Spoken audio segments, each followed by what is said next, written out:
And this right here is another journey for growth, learning,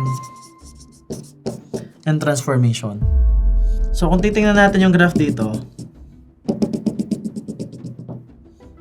yung mga gap dyan is right there. Right? That's your transformation. That's your next level.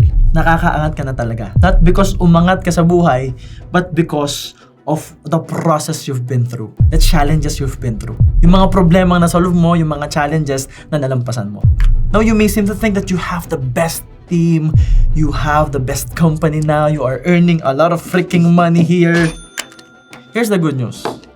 There's another mountain to climb. A bigger mountain. So what will happen? Now you can stop here. You can stop here. But if you want to build a legacy, bababa at bababa ka.